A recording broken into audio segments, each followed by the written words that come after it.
नमस्कार दोस्तों, मैं शेखर फिर से आपका स्वागत करता हूं।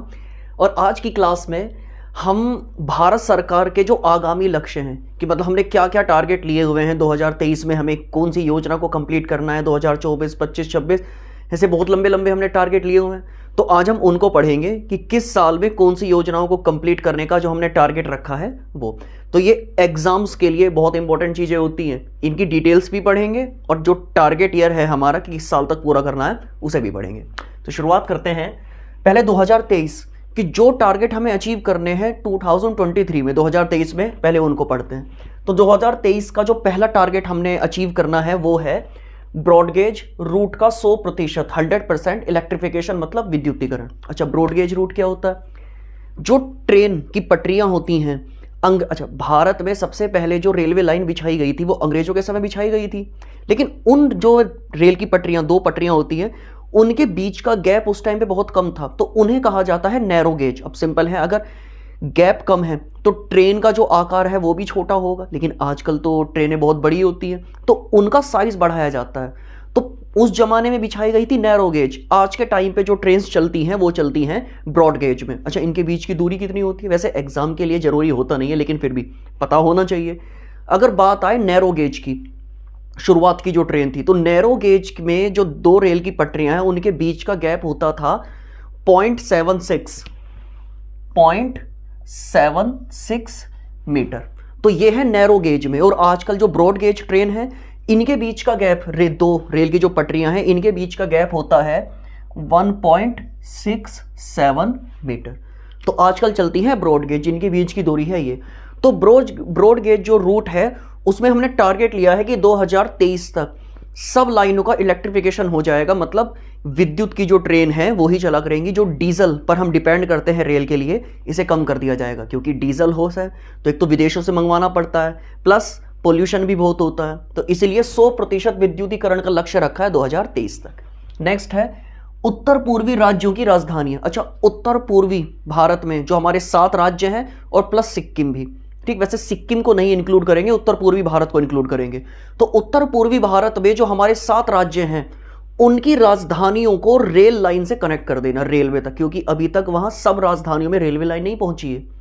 तो ये टारगेट हमने रखा है 2023 तक कि उत्तर पूर्वी राज्यों के जो 7 राज्य हैं उनकी राजधानियों को हम रेल लाइन से कनेक्ट कर देंगे। नेक्स्ट, दिल्ली मुंबई एक्सप्रेसवे, काम चल रहा है दिल्ली मुंबई एक्सप्रेसवे का। तो ये हमने 2023 का टारगेट लिया हुआ है कि दिल्ली मुंबई एक्सप्रेसवे को कंप्लीट कर दिया जाएगा 2023 तक। अच्छा, ये कितनी लाइन का है? ये जो दिल्ली मेरठ एक्सप्रेसवे है ये 8 लाइन का एक्सप्रेसवे है, ठीक। और इसे 8 लाइन का तो बनाया गया है, लेकिन इसमें जगह भी छोड़ी गई है कि इसे 12 लेन तक एक्सपेंड किया जा सकता है। तो वर्तमान में ये बन रहा है 8 लेन का, लेकिन जैसे जरूरत पड़ी फ्यूचर में तो इसे 12 लेन तक एक्सटेंड किया जा सकता है। नेक्स्ट है उर्वरक। उर्वरक मतलब फर्टिलाइजर। फर्टिलाइजर एरिया या उर्वरक क्षेत्र में आत्मनिर्भर बनना, मतलब जो हम खेतों में खाद का इस्तेमाल करते हैं, फर्टिलाइजर का इस्तेमाल करते हैं, तो विदेशों से खरीदते हैं, और मोस्टली किससे? रशिया से। और रशिया पे जब सैंक्शंस लगे थे, अभी जब उन्होंने यूक्रेन पर अटैक किया था, तो बहुत प्रॉब्लम हुई थी वहां से उर्वरक खरीदने में। तो इसीलिए हमने टारगेट लिया 2023 तक कि फर्टिलाइजर, उर्वरक के क्षेत्र में हम आत्मनिर्भर हो जाएंगे। जितनी खाद या उर्वरक हमें चाहिए हम देश में खुद बनाएंगे, विदेशों से नहीं खरीदेंगे, ठीक है। नेक्स्ट है कालाजार समाप्ति का लक्ष्य। अच्छा, कालाजार एक बीमारी होती है, इसे इंग्लिश में कहा जाता है ब्लैक फीवर। तो कालाजार या ब्लैक फीवर को खत्म करने का लक्ष्य रखा है हमने 2023 में।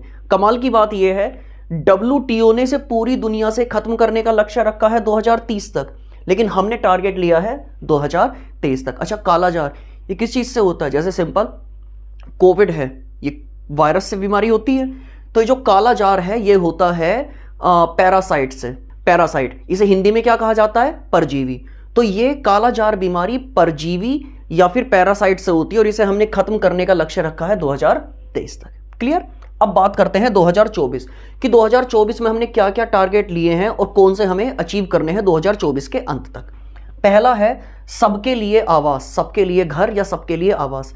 पहले इसका टारगेट था 2022, लेकिन कोविड में इसे और पोस्टपोन कर दिया कोविड के टाइम पे, क्योंकि टाइम बेकार गया, तो इसे 2 साल के लिए और एक्सटेंड कर दिया। तो अब है 2024। तो सबके लिए आवास मतलब भारत में कोई भी बेघर नहीं होगा, सबके लिए घर बनाया जाएगा। सरकार की तरफ से सब्सिडी मिलती है ना, तो वही योजना है ये। तो पहले इसका टारगेट था 2022, लेकिन अब इसे 2 साल और आगे बढ़ा दिया, 2024 कर दिया। नेक्स्ट है हर घर नल से जल। मतलब सिंपल है, भारत में बहुत सारे गांव, खासकर राजस्थान में, गुजरात में बहुत सारे गांव ऐसे हैं जहां पर आज भी जो महिलाएं होती हैं वो बहुत दूर, कई किलोमीटर दूर जाती हैं पीने का पानी लेने के लिए। तो इसके लिए एक योजना बनाई गई है कि हर घर तक नल से पानी पहुंचाया जाएगा। ये सरकार की योजना है और ये टारगेट क्या है इसका, 2024 तक। नेक्स्ट है डिजिटल रेडियो लॉन्च करने का लक्ष्य। अच्छा, ये डिजिटल रेडियो क्या होती है? जो रेडियो सिस्टम यूज करता है, देखिए सिंपल है, रेडियो सिग्नल रेडियो स्पेक्ट्रम पे काम करता है। कुछ चैनल जो है वो ट्रांसमिट किए जाते हैं, कुछ रिसीव किए जाते हैं, तो इसमें पुरानी टेक्नोलॉजी यूज होती है। तो सिंपल डिजिटल रेडियो का मतलब होगा कि जो रेडियो स्पेक्ट्रम है इसमें डिजिटल जो नेटवर्किंग, या ये कह सकते हैं नेटवर्किंग ना कह के डिजिटल टेक्नोलॉजी है, उसका इस्तेमाल किया जाएगा। तो डिजिटल टेक्नोलॉजी का इस्तेमाल किया जाएगा डिजिटल रेडियो में। सिंपल है, अब जब डिजिटल टेक्नोलॉजी का इस्तेमाल होगा तो जो रेडियो के चैनल्स हैं वो और ज़्यादा क्लियरिटी के साथ आएंगे, नॉइज जो होगी वो बहुत कम होगी। ठीक, तो डिजिटल रेडियो लॉन्च करने का लक्ष्य रखा है हमने 2024 तक। नेक्स्ट है कृषि में 100% नवीकरणीय ऊर्जा का इस्तेमाल। अच्छा, नवीकरणीय का मतलब होता है रिन्यूएबल। ठीक, जैसे पवन ऊर्जा, सौर ऊर्जा, ये। अच्छा, इसका मतलब क्या है? कृषि में ट्रैक्टर चलाने में, ट्यूबवेल चलाने में काफ़ी बार डीजल का इस्तेमाल किया जाता है। तो डीजल के इस्तेमाल को पूरी तरीके से खत्म करना और डीजल के स्थान पर नवीकरणीय, ठीक, जैसे आजकल आप बहुत सुनते होंगे ना, सोलर पावर से पंप चलाए जाते हैं, तो वही है ये कि कृषि में 100% नवीकरणीय, मतलब रिन्यूएबल एनर्जी का इस्तेमाल करना है। सही है, तो इसका लक्ष्य क्या रखा है हमने, 2024।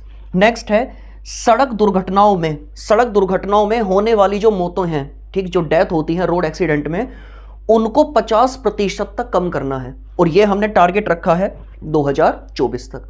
तो 2024 में हमारा ये एक और टारगेट है कि जो भी भारत में एक साल में रोड एक्सीडेंट में मृत्यु, डेथ होती हैं, तो उनकी संख्या को 50% तक कम करना है।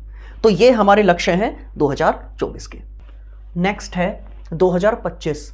तो 2025 में हमारे क्या क्या टारगेट मतलब हमें अचीव करने हैं, वो हैं, एक तो भारतीय अर्थव्यवस्था, इंडियन इकोनॉमी को $5 ट्रिलियन की इकोनॉमी बनाना है।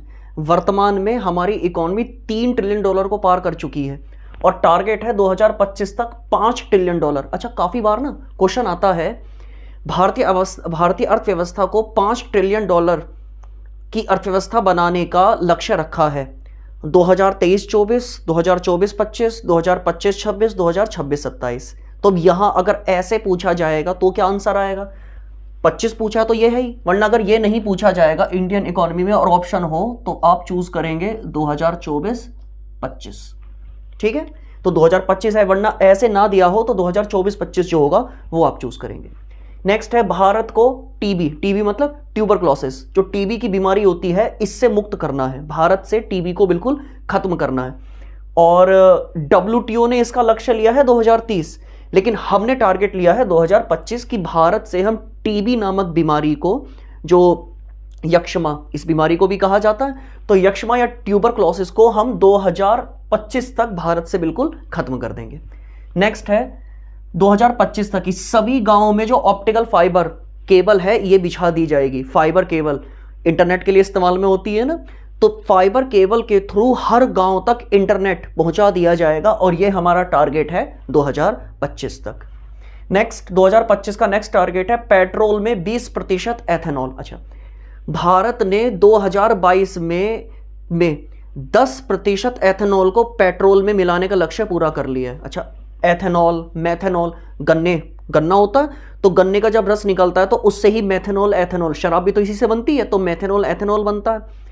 अब है क्या, 100%। अच्छा, कोई भी चीज प्रतिशत में 100% होती है, तो एक एग्जांपल मानो, एक हमने ड्रम लिया, उस ड्रम में 100 लीटर पेट्रोल है, तो 100 लीटर पेट्रोल में से हमने 20 लीटर पेट्रोल निकाल दिया, तो वो 80 लीटर बचा, और उसमें हमने 20% एथेनॉल जो है, एथेनॉल वो मिला दिया, तो उसे मिक्स कर दिया, तो इसे कहा जाता है पेट्रोल ब्लेंडिंग। तो पेट्रोल ब्लेंडिंग कहते हैं इसे अगर अब हम डालेंगे अपनी कार में, अपनी बाइक में, अपनी स्कूटी में, तो इसमें उनकी क्षमता पर कोई प्रभाव नहीं पड़ेगा, क्योंकि इंजन ही इस तरीके से डिजाइन किए जाते हैं। तो हमने अच्छा 20% से हम क्या कर लेंगे, सिंपल है, पेट्रोल हम कहां से खरीदते हैं, विदेशों से खरीदते हैं। तो अगर हम 20% भी इसमें मिला पाए, और एथेनॉल किससे प्राप्त होता है, गन्ने से, और गन्ना तो हमारे भारत में बहुत ज्यादा होता है, बल्कि दुनिया में सबसे ज्यादा गन्ना भारत में ही पैदा होता है। तो 20% के पैसे हम बचा सकते हैं, बल्कि हमारे यहाँ तो 20% है, ब्राजील जैसे देशों में तो 90% तक मिलाया जाता है ये। अच्छा हम क्यों नहीं मिला सकते, सबसे ज्यादा गन्ना हमारे यहाँ पे, इसलिए नहीं मिला सकते। फ्यूल चेंज होगा तो इंजन भी तो चेंज करने पड़ेंगे, तो वो धीरे धीरे चेंज आएंगे, हम भी 80 से 90% तक लेके आएंगे। पेट्रोल और डीजल पर जो निर्भरता है ये लगभग खत्म हो जाएगी हमारी। तो 20% एथेनॉल मिलाने का लक्ष्य रखा है 2025 में, और 2022 में अचीव कर चुके हैं हम 10% तक मिलाया जा रहा है वर्तमान में। नेक्स्ट है 2030 कि 2030 में हमने क्या क्या लक्ष्य रखे हैं। सबसे पहले 500 गीगावाट नवीकरणीय ऊर्जा बनाएंगे, रिन्यूएबल एनर्जी, मतलब सौर ऊर्जा से, पवन ऊर्जा से, जल विद्युत ऊर्जा से। तो ये हमने टारगेट रखा है कि 500 गीगावाट बिजली बनाएंगे 2030 तक, रिन्यूएबल एनर्जी। इन 500 गीगावाट में से जो 280 गीगावाट होगी वो सौर ऊर्जा से, जो सोलर एनर्जी है उसी से प्राप्त होगी।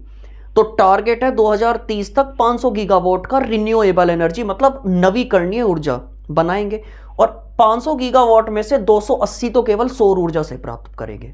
क्लियर। नेक्स्ट है 2030 का ही हमारा टारगेट है विश्व की तीसरी सबसे बड़ी अर्थव्यवस्था बनना है। वर्तमान में भारत दुनिया की 5वीं सबसे बड़ी अर्थव्यवस्था है, तो हमारा टारगेट है विश्व की तीसरी सबसे बड़ी अर्थव्यवस्था बनना है 2030 तक। नेक्स्ट सेवा क्षेत्र जो होते हैं ना, प्राथमिक क्षेत्र, द्वितीयक क्षेत्र, तृतीयक क्षेत्र, इकोनॉमी में बढ़ते हैं हम, तो जो टर्शरी सेक्टर होता है, तृतीयक क्षेत्र जो होता है, इसे काफी बार सर्विस सेक्टर भी कह देते हैं, सेवा क्षेत्र। तो सेवा क्षेत्र में जो हमारा एक्सपोर्ट होता है, तो उसका हमने लक्ष्य लिया है कि $1 ट्रिलियन का हम एक्सपोर्ट करेंगे। अच्छा सेवा क्षेत्र, सॉफ्टवेयर बनाते हैं, एप्स बनाते हैं, गेम्स बनाते हैं, ठीक, तो ये सब क्या आते हैं, सेवा क्षेत्र में ही आते हैं। तो सेवा क्षेत्र का लक्ष्य हमने लिया है $1 ट्रिलियन का एक्सपोर्ट करना है, और कब तक, 2030 तक रास्ता बनना है ना। तो उसमें जो हमारा सर्विस सेक्टर है, सेवा क्षेत्र है, ये बहुत इंपॉर्टेंट रोल प्ले करेगा।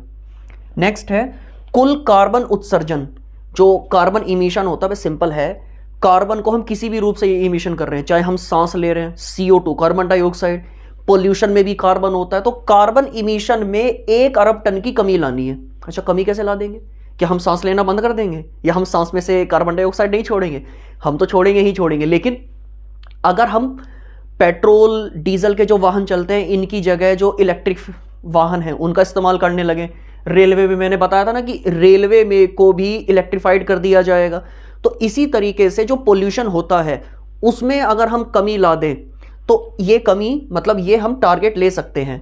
तो सिंपल, कुल कार्बन इमिशन या कुल कार्बन उत्सर्जन में 1 अरब टन की कमी लाने का हमने लक्ष्य रखा है 2030 तक। नेक्स्ट, रेल को नेट जीरो कार्बन इमिशन करना है, ठीक, मतलब रेलवे को एक तरीके से ग्रीन रेलवे बनाना है कि रेल जब चलेंगी तो उसमें से कोई भी पोल्यूशन नहीं होगा। सही है, मतलब डीजल, पेट्रोल, कोयला, किसी भी तरीके का इस्तेमाल हम नहीं करेंगे, बिल्कुल कार्बन इमिशन नेट जीरो कर देंगे। और सिंपल है, जब नेट जीरो हो जाएगा तो कोई इमिशन नहीं होगा, तो इसी को क्या कहेंगे, ग्रीन रेलवे। अच्छा ग्रीन का मतलब क्या है, कि ग्रीन का मतलब है एनवायरनमेंट के रूप से, पर्यावरण के हिसाब से ये बिल्कुल मतलब पर्यावरण मित्र की तरह काम करेगी, पर्यावरण को कोई नुकसान नहीं पहुंचाएगी। नेक्स्ट है, कुल वाहन में 30% विद्युत वाहन होने चाहिए।